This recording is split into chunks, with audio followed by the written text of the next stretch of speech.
Hari ini sambungan firman Tuhan saudaraku pada tanggal 1, di mana dikatakan kita harus memiliki visi ke depan. Visi itu harus jelas, visi itu terang, sehingga hidup dalam hati kita rindu memilikinya, sehingga seolah-olah sudah kita kandung, sudah jaya dalam hidup kita, maka Tuhan akan membawanya menjadi kenyataan. Dalam segala sesuatu yang sudah dikandung pasti dilahirkan. Seperti seorang ibu yang sudah mengandung, dia mesti melahirkan. Demikian kalau kita mengandung, saudaraku, janji-janji Tuhan di dalam hidup kita, yang berarti kita sangat merindukannya, dan kita percaya penuh jaya dalam hidup kita. Kita bayangkan siang dan malam, hidup dalam hati kita siang dan malam, maka Tuhan akan membawanya menjadi kenyataan. Karena ada kuasa dalam iman. Karena iman itu berdasar pada firman Tuhan. Itu sebabnya saudaraku, visi kita itu juga bukanlah ambisi pribadi kita. Bukan, saudaraku. Bukanlah ambisi pribadi kita untuk membesarkan diri. Bukan.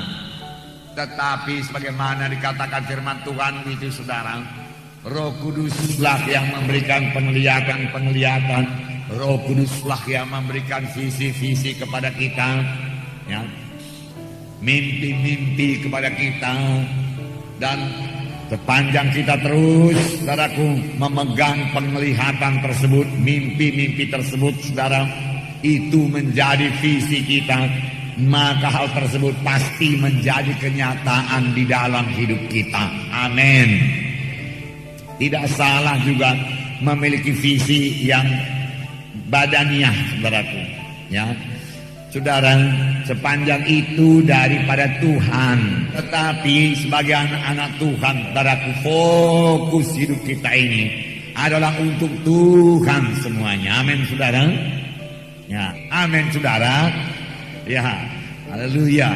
Ya, jadi fokus hidup kita ini yang terutama kita pikirkan, yaitu pekerjaan Tuhan. Kita sampai kepada maksud Tuhan. Terlebih-lebih lagi saudara kita ini yang sudah hidup pada akhir zaman ini, di mana hari-hari kedatangan Tuhan sudah begitu hampir. Jadi kita sudah hidup pada zaman, saudaraku, biarlah kita lebih intim kepada Tuhan, lebih dekat kepada Tuhan, saudaraku. Sebab dengan lebih intim kepada Tuhan itu kita bersekutu dengan Tuhan, kita dengar suara Tuhan, disitulah kita beroleh visi daripada Tuhan. Dan visi itu kita hidupkan dalam hati kita, saudaraku, dan visi itu akan menjadi kenyataan. Nah, di sini juga, saudaraku, iman yang berubah menjadi kenyataan. Iman yang menjadi kenyataan. Iman yang menjadi kenyataan. Sudah punya iman, saudaraku, biarlah menjadi kenyataan. Bagaimana jalannya? Sederhana saja. Tidak sulit. Tidak ada yang sulit firman Tuhan ini sepanjang Roh Kudus menerangkannya kepada kita. Amin. Tetapi kalau Roh Kudus tidak membukakan rahasia firman Tuhan, sangatlah sulit dimengerti firman Tuhan ini. Ahli-ahli teologi akal manusia saja tidak dapat mengertinya. Tetapi kalau Roh Kudus memberikan wahyu, saudaraku, terang semua firman Tuhan. Dalam mengetahui Ibrani 11 ayat 1 berkata mengenai iman, di mana dikatakan iman adalah dasar dari segala sesuatu yang kita harapkan dan bukti daripada segala sesuatu yang tidak kita lihat. Bukti daripada segala sesuatu yang tidak kita lihat. Jadi kalau yang namanya iman itu belum kita lihat secara badani, tapi maunya kita lihat secara rohani. Ini yang dinamakan visi. Sudah hidup dalam roh kita, dalam pikiran kita, dalam hati kita, tetapi belum jadi kenyataan dalam dunia badani ini.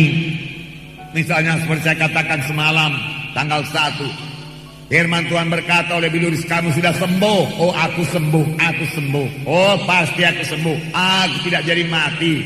Biluris menyembuhkan aku. Haleluya, haleluya. Tapi penyakit masih terasa, badan masih lemah. Bagaimana membawanya kepada kenyataan supaya badan ini kuat, penyakit itu hilang, supaya apa yang tidak dilihat itu menjadi kita lihat, ya. Supaya apa yang kita harapkan itu dasar dari segala sesuatu yang kita harapkan. Yang kita harapkan itu menjadi kenyataan. Jadi bagaimana merubah iman ini jadi kenyataan? Ya, harus jadi nyata. Untuk itu kita harus punya iman memang. Melalui iman itulah Tuhan bekerja. Itu sebabnya firman Tuhan berkata, tanpa iman mustahil orang berkenan kepada Allah. Berarti orang yang menghampiri Allah wajib percaya bahwa Allah itu ada, dan dia memberi pahala kepada orang yang sungguh-sungguh mencari dia, sungguh-sungguh percaya, sungguh-sungguh berpegang pada firman-Nya. Dan Tuhan tidak pernah melakukan satu apapun kepada anak-anaknya, saudaraku, tanpa iman pribadi mereka. Jadi setiap anak-anak Tuhan harus punya iman. Saudara harus punya iman. Mengapa? Kalau tidak punya iman mustahil. Mustahil dapat berkat Tuhan kalau tidak punya iman. Mustahil baraku dapat kesembuhan kalau tidak punya iman. Harus punya iman. Oh, semalam Pak Munti berkata, tidak pun punya iman kalau karunia mujizat berlaku, saudaraku, ya, maka didoakan sembuh. Saudara barangkali yang tidak punya iman, hamba Tuhannya punya iman. Amin, saudara. Jadi harus ada iman, amin.